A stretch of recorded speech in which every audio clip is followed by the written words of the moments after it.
Hello friends, कैसे हैं आप सब। उम्मीद करता हूँ आपने अभी तक कॉपी और पेन उठा लिया होगा। ठीक है, अगर आपने कॉपी और पेन नहीं उठाया तो उठा लीजिए और चलिए शुरू करते हैं आज की क्लास। तो पिछली क्लास में मैंने आपको मोनोइड के बारे में बताया था। ठीक है, मोनोइड क्या होता है और ये किन किन प्रॉपर्टीज़ को सेटिस्फाई करता है, ये मैंने बहुत ही अच्छे से बताया था विथ एग्जांपल। और आज की क्लास में हम बात करेंगे ग्रुप के बारे में, जो कि चैप्टर का नाम है ग्रुप एंड सब ग्रुप। ठीक है, तो ग्रुप हम किसे कहते हैं आज की क्लास में हम ये सीखेंगे। तो कॉपी और पेन उठा लीजिए और एक रफ़ कॉपी आप अपने साथ रख लीजिए और साथ ही साथ ये चीज़ नोट करते जाइए। ठीक है, तो आपको समझना भी है प्लस नोट भी करते जाना है। ठीक है, नोट ज़रूर करिए। ठीक है, नोट करने से एक हैबिट हो जाती है और अच्छे से समझ में आता है। ठीक है, और जल्दी भूलता भी नहीं है। तो चलिए स्टार्ट करते हैं। व्हाट इज़ ग्रुप, ग्रुप क्या होते हैं। तो मैं एक बार पढ़ के सुना देता हूँ ये पूरा नोट्स। ठीक है, तो ये सिस्टम सिस्टम तो आपको पता ही होगा सिस्टम किसे कहते हैं। अगर नहीं पता है तो मेरी पिछली क्लास को आप देखिए, उस क्लासेस में मैंने आपको पूरा अच्छे से एक्सप्लेन किया सिस्टम क्या होता है। फ़िलहाल यहाँ भी मैं एक्सप्लेन कर देता हूँ।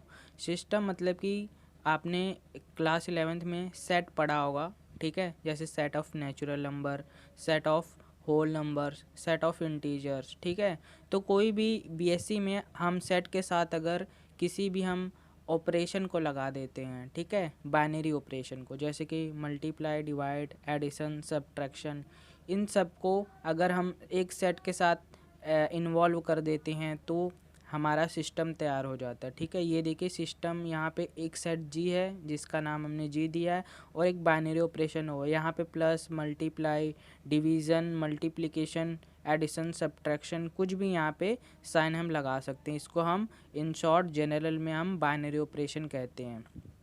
तो ठीक है, सिस्टम आप अब समझ गए हैं। ठीक है, तो आगे चलते हैं। आगे ये सब आप पहले नोट कर लीजिए। अगर एक नंबर में पूछेगा तो ये आप अच्छे से इतना आपको लिखना पड़ेगा और आपको बढ़िया सा नंबर मिलेगा। ठीक है, अगर आप यूपी की किसी भी यूनिवर्सिटी में पढ़ते हैं तो ये सिस्टम को ही हम ग्रुप कहेंगे। लेकिन कब कहेंगे, इसकी कुछ कंडीशंस हैं, जो कि हैविंग नॉन एम्प्टी सेट जी। ठीक है, यहाँ पे नॉन एम्प्टी सेट कोई है जिसका नाम हम P Q R S T G कुछ भी दे सकते। ठीक है, तो सिस्टम जिसके पास सिस्टम में क्या होता है, नॉन एम्प्टी सेट होता है जी। ठीक है, और बाइनरी ऑपरेशन, ठीक है, जिसको हम यहाँ ओ से डिनोट करते हैं। तो मैंने बताया था सिस्टम में यही दो चीज़ें होती है, दोनों को कंबाइन करते हैं तो सिस्टम बनता है। यानी कि ये system having non empty set G and binary operation is set to be form a group, यह ग्रुप कहलाता है। यानी कि यही सिस्टम जिसमें एक नॉन एम्प्टी सेट मान लीजिए जी होगा और एक बाइनरी ऑपरेशन मान लीजिए यहाँ पे ओ से डिनोट करते हैं, यानी कि एक बाइनरी ऑपरेशन ओ होगा, तो इसी सिस्टम को हम ग्रुप कहेंगे। ठीक है, यानी कि ग्रुप बेसिकली सिस्टम होता है। लेकिन कब, जब ये फॉलोइंग कंडीशंस को फॉलो करते हैं। ये नीचे की ये 3 कंडीशंस यहाँ हैं और एक कंडीशन यहाँ है। ठीक है, यानी कि अगर यह हमारा सिस्टम अगर इन चारों कंडीशंस को फॉलो करता है तो हम इसे ग्रुप कहेंगे, सिस्टम को ग्रुप कहेंगे। बट यह देखिए पहली कंडीशन से यहाँ पे क्लोजर प्रॉपर्टी है, दूसरी कंडीशन एसोसिएटिव लॉ है। ये सब आप नोट कर लीजिए, एक रफ कॉपी ले लीजिए और एक पेन लीजिए, नोट कर लीजिए, या फिर आप अलग से अपना एक नोटबुक तैयार कर सकते हैं। वहाँ पे जितना भी मैं आपको क्वेश्चन बताऊँगा आपको नोट करते जाना है। ठीक है, और बढ़िया से उसी को तैयार कर लेना है। ठीक है, पेपर में बहुत ही अच्छे मार्क्स आएंगे।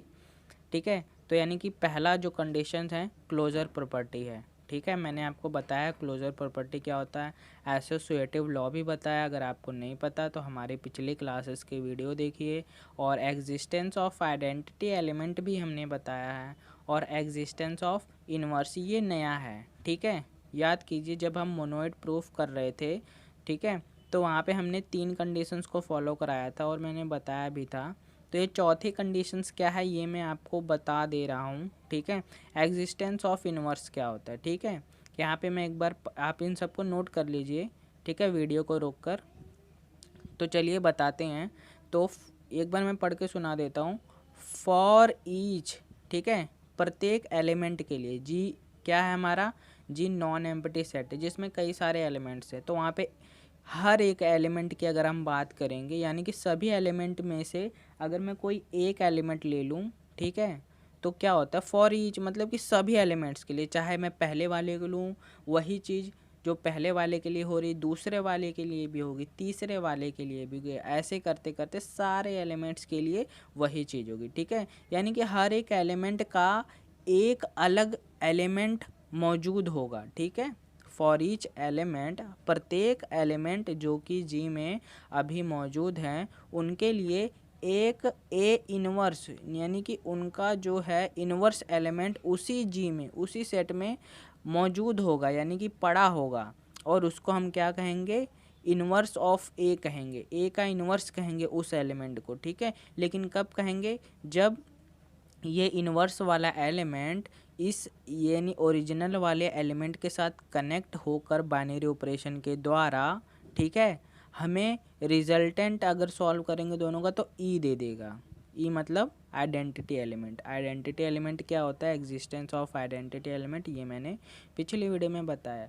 यानी कि इस बाइनरी ऑपरेशन जो हमारे सिस्टम में मौजूद है, ठीक है, उसको लेकर अगर हम ए और ए इनवर्स को सॉल्व करेंगे तब हमारा ये कॉम्यूटेटिव लॉ को पहली बात फॉलो करवाएगा। यानी कि अगर हम ए को यहाँ पे फर्स्ट एलिमेंट की जगह, ठीक है, हम यहाँ पे अगर सेकंड एलिमेंट कर देते हैं, यानी कि ए इनवर्स को पहले लिख देते हैं और ए को बाद में कर देते हैं, ठीक है, तो ये बेसिकली होता है कॉम्यूटेटिव लॉ होता है। ठीक है, तो यानी कि अगर कॉम्यूटेटिव लॉ को भी ये फॉलो करे और प्लस चाहे ये लेफ़्ट हैंड साइड को हम सॉल्व करें चाहे राइट हैंड साइड को सॉल्व करें, तो दोनों का हमें अगर सॉल्व करने के बाद हमें रिजल्टेंट जो रिज़ल्ट है वो ई मिले, यानी कि आइडेंटिटी एलिमेंट मिले। ठीक है, और ऐसा ए के साथ नहीं हो रहा, अगर हम बी यहाँ पे ले लें, ठीक है, और बी इनवर्स यहाँ पे ले लें, ठीक है, या फिर हम कॉम्यूटेटिव लॉ लगा दें। कॉम्यूटेटिव लॉ का मतलब जो ए इनवर्स लास्ट में है उसको हम पहले लिख दें, ठीक है, और बाइनरी ऑपरेशन के बाद ये जो फर्स्ट यहाँ पे ए है इसको हम लास्ट में लिख दें, तो ये बेसिकली होता है कॉम्यूटेटिव लॉ, मतलब कि उल्टा करना होता है, पहले वाले एलिमेंट को बाद में, बाद वाले एलिमेंट को पहले वाले में। ठीक है, और इसको भी सॉल्व किया फिर इसको भी सॉल्व किया तो हमें हर बार ई मिलेगा, यानी कि आइडेंटिटी एलिमेंट हमें ए एलिमेंट जी में से लेने के बाद मिलेगा। अगर जी में से मैं बी को ले लेता हूँ, ठीक है, मान लीजिए बी दूसरा एलिमेंट है, वहाँ पर भी हमें बिल्कुल सेम टू सेम यही ई रिजल्ट मिलेगा आइडेंटिटी एलिमेंट। सी ले लेता हूँ तो भी हमें आइडेंटिटी एलिमेंट मिलेगा, मतलब कि हर बार फॉर ईच, इसीलिए फॉर ईच का प्रयोग यहाँ पे कर दिया। ठीक है, फॉर ईच एलिमेंट जो कि जी में एग्जिस्ट करते हैं उनके लिए अगर ऐसा एलिमेंट जिसको हम ए इनवर्स कहते हैं, ऐसा एलिमेंट भी मौजूद हो उसी जी में, ठीक है, तो उसको हम इनवर्स ऑफ ए कहते हैं। ठीक है, जैसे कि यहाँ पे देख लीजिए, यहाँ पे ये देखिए पहले हमने 1 लिया, ठीक है, अब 1 का इन्वर्स ले लिया 1/1, ठीक है, 2 लिया फिर 2 का इन्वर्स ले लिया 1/2, 3 लिया 3 का इन्वर्स ले लिया 1/3, ऐसे करते करते हमने ले लिया। और इसमें जो हमारा पूरा सिस्टम तो नहीं, ये सेट है, ठीक है, ये सेट है, अभी बाइनरी ऑपरेशन लेंगे तब जाके सिस्टम बनेगा। तो इस सेट को मैंने एफ नाम दे दिया। ठीक है, तो अब इसी सेट को थोड़ा रीअरेंज करता हूँ थोड़ा अच्छे से दिखे, तो यहाँ पे जो 1/, वाले टर्म है इनको मैं ये आपको मैं इंक्रीजिंग ऑर्डर में कर देता हूँ। ठीक है, छोटा फिर बड़ा बड़ा बड़ा ऐसे ऐसे, ठीक है, तो ये देखिए ये बन गया। ठीक है, इंक्रीजिंग ऑर्डर में इसी को मैंने रीअरेंज कर दिया, तो यहाँ पे ए का इन्वर्स क्या है 1 है। ठीक है, तो 1 देखिए ये क्या हो रहा है, अब ए का इन्वर्स क्यों है, क्योंकि 1 मल्टीप्लाइड बाई 1, यानी कि 1 को अगर हम 1 से मल्टीप्लाई करेंगे तो 1 मिलेगा, यानी कि 1 हमारा आइडेंटिटी एलिमेंट, और 2 को मैं अगर 1/2 से मल्टीप्लाई करूं तो मेरा 1 ही मिलेगा। Again in the case identity element 1 मिला। ठीक है, अगर मैं 3 का इन्वर्स क्या होगा 1/3 होगा। ठीक है, तो ये सभी ऑपरेट करने के बाद हमें ई दे रहे हैं, ई मतलब आइडेंटिटी एलिमेंट जो कि यहाँ पे 1 है। ठीक है, 1 है, ये वाला 1 है, तो आप समझ रहे होंगे। और मेन बात ये है कि हमें ई तो मिल जा रहा है, हर बार 1 मिल जा रहा है, लेकिन क्या ये वो 1 आ रहा है ये हमारे एफ में, यानी कि जो हमने अभी सेट का नाम एफ दिया था उसमें अवेलेबल है? यस अवेलेबल है, ये देखिए यहाँ पर 1 अवेलेबल है। ठीक है, यानी कि ये जो हमारा 1 है ये कंटेन कर रहा है, ठीक है, वन हमारा कंटेन हो रहा है, मतलब किस में कंटेन हो रहा है, किस में उपलब्ध है, एफ में उपलब्ध भी है। और हर एक एलिमेंट का, जैसे कि 1/4 का 4 के साथ मल्टीप्लाई करेंगे तो 1 मिलेगा, यानी कि 1, ये देखिए ये वाला 1 मिल गया, इसी सेट में हमें मिला, इसी सेट में मिला, कहीं बाहर से नहीं लेना पड़ा।